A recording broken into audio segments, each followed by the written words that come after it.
मसीहा गुरुजी चैनल में मैं आप सबका स्वागत करता हूं। आज मैं 12वीं कक्षा के हिंदी के पहला पाठ की व्याख्या करने जा रहा हूं। 12वीं कक्षा के हिंदी के पहला पाठ बातचीत है।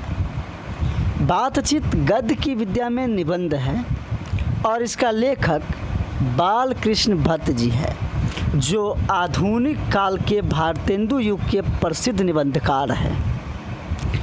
पहले लेखक के परिचय देता हूँ। बालकृष्ण भट्ट जी का जन्म, देखिए इसका जन्म याद रखिएगा। बालकृष्ण भट्ट जी का जन्म 23 जून 1844 को उत्तर प्रदेश के इलाहाबाद अर्थात प्रयागराज में हुआ था। उनके पिता बेनी प्रसाद भट्ट एक व्यापारी थे। उनकी माता पार्वती देवी सुसंस्कृत महिला थी, जिन्होंने भट्ट जी को पढ़ने के लिए प्रेरित किया। प्रारंभिक पढ़ाई संस्कृत में करके वे 1867 ईस्वी में प्रयाग मिशन स्कूल से एंट्रेंस की परीक्षा दी। देखिए जो भी हाईलाइटेड है शब्द है उस सबको याद रखने वाली चीज़ें हैं। जैसे अगर पूछा जाए कि किस स्कूल से उसने एंट्रेंस की परीक्षा दी थी, तो प्रयाग मिशन स्कूल से। बालकृष्ण भट्ट जी ने प्रयाग मिशन स्कूल से एंट्रेंस की परीक्षा दी थी। और ईस्वी भी पूछ सकता है कब दिए थे, तो 1867 ईस्वी में। इसके बाद वे कास्ट पाठशाला इंटर कॉलेज में अध्यापक नियुक्त हुए। यहाँ भी हाईलाइट है कास्ट पाठशाला इंटर कॉलेज, यानी ये भी पूछ सकता है कि उसने किस विद्यालय में अध्यापक नियुक्त हुए थे, तो कास्ट पाठशाला इंटर कॉलेज। लेकिन उग्र स्वभाव के कारण उन्हें नौकरी छोड़ना पड़ा। इसके बाद वे भारतेंदु हरिश्चंद्र से प्रेरित होकर, किससे प्रेरित हुए थे?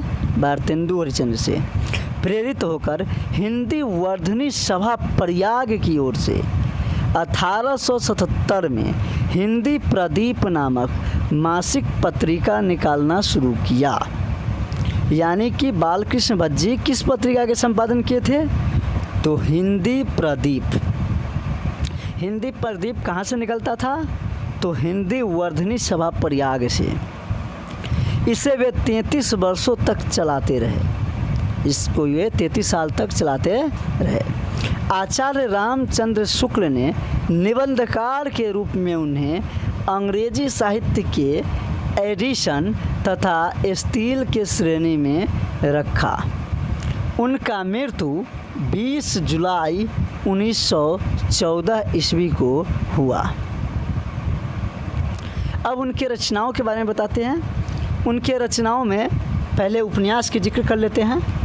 उपन्यास में है, प्रमुख उपन्यास है उनका रहस्य कथा, नूतन ब्रह्मचारी, 100 अजान एक सुजान, गुप्त बैरी, रसातल यात्रा, उचित दक्षिणा, हमारी घड़ी, सद्भाव का अभाव। अब उनके नाटक के बारे में बता देता हूँ।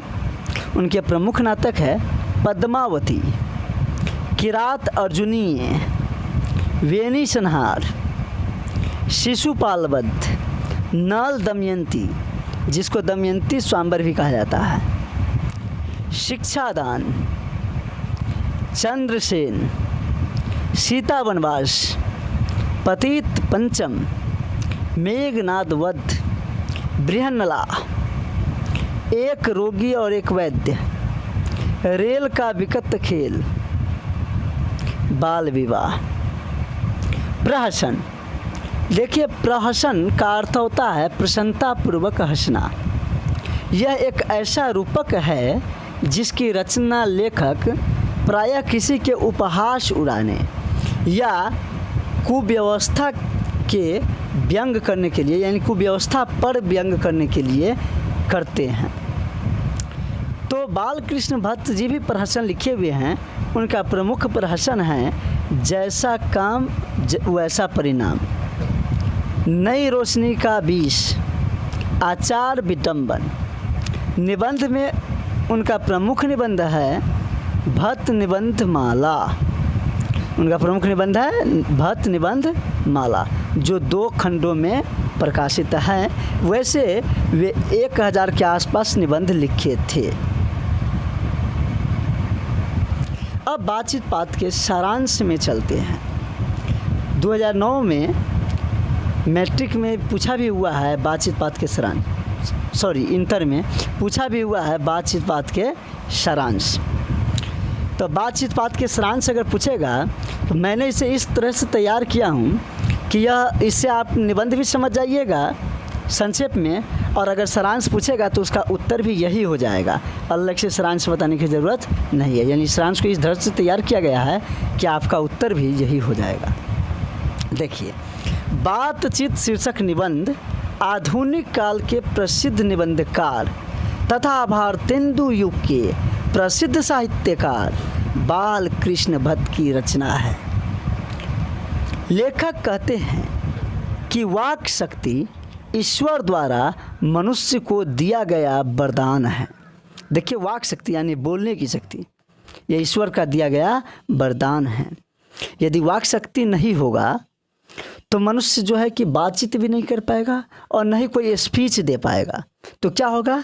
यह सृष्टि गूंगी और बदहाल हो जाएगी। अवाक होने के कारण मनुष्य बातचीत नहीं कर पाएगा, और बातचीत नहीं कर पाएगा तो वो अपना दुख सुख एक दूसरे को नहीं कह पाएगा।